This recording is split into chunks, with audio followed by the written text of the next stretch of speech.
Y a-t-il des aliments à éviter quand on veut chanter?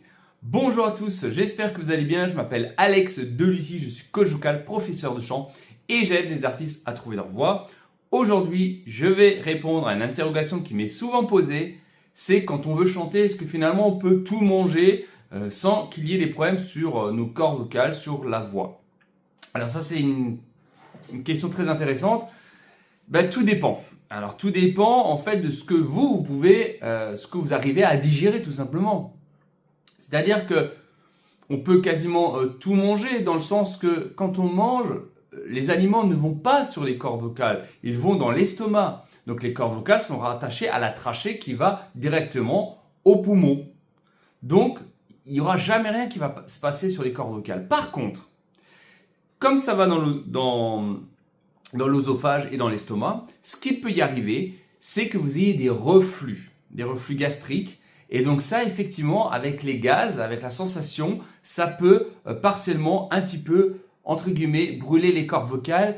Et de ce fait, si ça arrive, ça va avoir une accumulation de mucus en fait sur les cordes vocales. Et donc vous allez souvent racler de la gorge, etc. Donc ça va être désagréable. Donc tout dépend des personnes en fait. Maintenant, moi je préconise toujours que avant de chanter ou avant un concert, il faut éviter de manger trop lourd, trop gras. Rien que le fait, parce que si vous mangez ça, vous allez être, vous n'allez pas être en forme en fait. Donc mangez plutôt léger, des féculents ou des pâtes. Juste avant de chanter, c'est très bien. Avec une pointe de beurre ou un peu de sauce tomate. Mais attention à la sauce tomate, c'est aussi acide. Tout dépend en fait de ce que vous pouvez supporter. Par contre, ce qui est bien, c'est de manger un peu de sucre. Un peu de sucre, ça va booster. Là encore, attention, vous avez des problèmes de santé, de diabète, bien entendu, vous faites attention là-dessus. Mais un peu de sucre, ça peut booster un petit peu. Vous pouvez prendre du miel. Alors le miel, effectivement, ça ne va pas agir directement sur les cordes vocales, mais comme c'est très sucré, ça va vous booster en fait. Et ça va vous donner de l'énergie. Et ça peut être bon également. L'alcool, non, l'alcool n'a aucun effet dessus. Peut-être ça va vous faire du bien psychologiquement peut-être.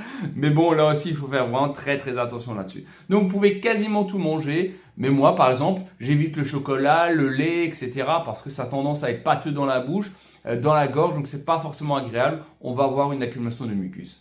Je vous dis à très bientôt. Prenez soin de vous et de vos cordes vocales. Ciao!